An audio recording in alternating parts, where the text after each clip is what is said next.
തിരുവനന്തപുരം കോർപ്പറേഷനിലെ BJP councillor Thirumala അനിലിന്റെ ആത്മഹത്യയിൽ കുടുംബാംഗങ്ങളുടെ മൊഴിയെടുത്ത് പ്രത്യേക അന്വേഷണ സംഘം. തിരുമല അനിലിന്റെ വീട്ടിലെത്തിയാണ് മൊഴിയെടുത്തത്. കോൺഗ്രസ് നേതാവ് കെ മുരളീധരൻ തിരുമല അനിലിന്റെ വീട്ടിലെത്തി കുടുംബാംഗങ്ങളെ കണ്ടു. ഈ മരണം എന്ന് പറയുന്നത് ഇത്രയും സത്യസന്ധമായി പ്രവർത്തിച്ചതുകൊണ്ടാണ് അദ്ദേഹം ആത്മഹത്യ ചെയ്യാൻ തയ്യാറായത്. കാരണം ആൾക്കാരെ പറ്റിക്കുന്നൊരു ശീലമാണെങ്കിൽ അവരൊന്നും ആത്മഹത്യ ചെയ്യൊന്നുമില്ല. അദ്ദേഹം വിശ്വസിച്ചവരിൽ നിന്ന് അദ്ദേഹത്തിന് തിരിച്ചടി നേരിട്ടു.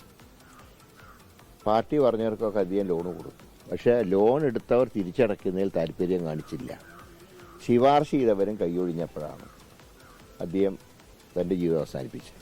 ശക്തമായിട്ടുള്ള അന്വേഷണം ഗവൺമെൻറ്റിൻ്റെ ഭാഗത്തുനിന്നുണ്ടാവണം.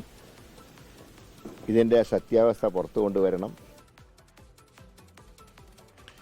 മേഘന മുരളിയാണ് ആ വാർത്തകൾ വിവരങ്ങൾ വെച്ചിരുന്നത്. മേഘന, ഈ സാമ്പത്തിക വായ്പ എടുത്തവർ തിരിച്ചടയ്ക്കാതെ തുടർന്നുണ്ടായ സാമ്പത്തിക പ്രതിസന്ധി, അതിലുള്ള ബുദ്ധിമുട്ടുകൾ, അതിന് തേടിയ സഹായങ്ങൾ, BJP സംസ്ഥാന അധ്യക്ഷനെ പോയി കണ്ട കാര്യങ്ങൾക്ക് ഉറപ്പായും വീട്ടുകാർക്കും അറിവുള്ളതാകുമല്ലോ. അത്രത്തോളം നീറുന്ന പ്രശ്നങ്ങൾ വീട്ടുകാരുമായി പങ്കുവച്ചിട്ടുണ്ടാകുമല്ലോ തിരുമലാനിൽ. അതൊക്കെ ചോദ്യങ്ങൾ ഉണ്ടായോ? അതിനൊക്കെ മറുപടി ഉണ്ടായോ മേഘന? ഹാഷ്മി, നിലവിൽ തിരുമല അനിലിന്റെ ആത്മഹത്യ അത് പ്രത്യേക അന്വേഷണ സംഘം 6 അംഗ സംഘമാണ് അന്വേഷിക്കുന്നത്. അവർ അവരുടെ അന്വേഷണം ആരംഭിച്ചിട്ടുണ്ട്. അതിന്റെ ഭാഗമായാണ് ഇപ്പോൾ തിരുമലയുള്ള അനിലിന്റെ വീട്ടിലെത്തി അന്വേഷണ സംഘം കുടുംബത്തിന്റെ ആദ്യഘട്ട മൊഴിയെടുപ്പ് പൂർത്തിയാക്കിയത്. അതിൽ പ്രധാനമായും ഈ അനിൽ എന്തെങ്കിലും പറഞ്ഞിട്ടുണ്ടോ എന്ന അടക്കമുള്ള കാര്യങ്ങൾ അന്വേഷണ സംഘം കുടുംബത്തോട് ചോദിച്ചിട്ടുണ്ട്. പക്ഷേ അതിൽ കൃത്യമായ മറുപടി ലഭിച്ചിട്ടില്ല എന്നുള്ളതാണ് പ്രാഥമിക ഘട്ടത്തിൽ നമുക്ക് മനസ്സിലാകുന്നത്. അതിൽ അനിൽ ആരെങ്കിലും കണ്ടിട്ടുണ്ടോ എന്നുള്ള കാര്യം അന്വേഷണ സംഘം കുടുംബത്തോട് ചോദിച്ചു. പക്ഷേ അതിനൊന്നും വ്യക്തമായ ഇതുവരെ കുടുംബം അന്വേഷണ സംഘത്തിനും കൈമാറിയിട്ടില്ല എന്നുള്ളത് തന്നെയാണ് പ്രധാനമായും മനസ്സിലാക്കുന്നത്. അതിൽ ഈ കുടുംബത്തിന്റെ മൊഴി തന്നെയായിരിക്കും ഈ കേസ് അന്വേഷണത്തിൽ ഏറ്റവും നിർണായകമാവുക. കാരണം മറ്റൊരു രീതിയിൽ മാധ്യമങ്ങളോടോ അല്ലെങ്കിൽ മറ്റാരോടെങ്കിലും പ്രതികരിക്കാൻ ഇതുവരെ കുടുംബം തയ്യാറായിട്ടില്ല.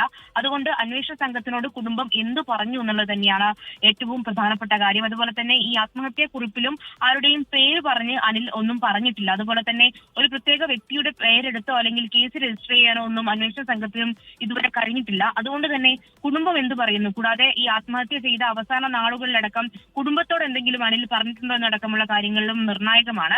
ഇനി ആവശ്യമെങ്കിൽ വീണ്ടും മൊഴിയെടുക്കുമെന്നുള്ളതാണ് കന്റോൺമെന്റ് ACP ഇപ്പോൾ മാധ്യമങ്ങളോട് പ്രതികരിച്ചിട്ടുള്ളത്. കൂടാതെ ഇനി ഈ കേസ് അന്വേഷണത്തിൽ നിലവിൽ ഒന്നും പറയാറായിട്ടില്ല എന്നുള്ളതും അന്വേഷണ സംഘം മാധ്യമങ്ങളോട് വ്യക്തമാക്കുന്നു. അതുപോലെ തന്നെ ഈ സഹകരണ സംഘവുമായി ബന്ധപ്പെട്ട് ഭരണസമിതി അംഗങ്ങൾ, അതുപോലെ തന്നെ നിക്ഷേപകർ, അതുപോലെ ലോൺ എടുത്തവർ, അവരുടെയൊക്കെ വിശദാംശങ്ങളും അന്വേഷണ സംഘം ശേഖരിക്കുന്നുണ്ട്. കൂടാതെ ഇതിൽ എന്തെങ്കിലും തരത്തിൽ ഈ BJP നേതാക്കളെ കണ്ടിട്ടുണ്ടോ, അങ്ങനെ വരുന്ന ആരോപണങ്ങളും ഒക്കെ അടിസ്ഥാനത്തിലാണ് ഇപ്പോൾ അന്വേഷണ സംഘം കേസ് അന്വേഷിക്കുന്നത്. എന്തായാലും ഇതിൽ നിലവിൽ ഒന്നും പറയാറായിട്ടില്ല എന്നുള്ളതാണ്. 6 അംഗ അന്വേഷണ സംഘം തിരുമലന്റെ വീട്ടിലെത്തി ഭാര്യയൊക്കെ കണ്ട് സംസാരിച്ചു എന്നാണ് അറിയാൻ കഴിയുന്നത്. കെ മുരളീധരന്റെ പ്രതികരണം. ലോകത്തെവിടെയായാലും ഏത് സമയത്തും 24 വാർത്തകളും ഓഗ്മെന്റഡ് റിയാലിറ്റി പാക്കേജുകളും എക്സ്പ്ലെയിനറുകളും വിശദമായി കാണാൻ ഞങ്ങളുടെ YouTube ചാനൽ നിങ്ങൾക്ക് സബ്സ്ക്രൈബ് ചെയ്യാം.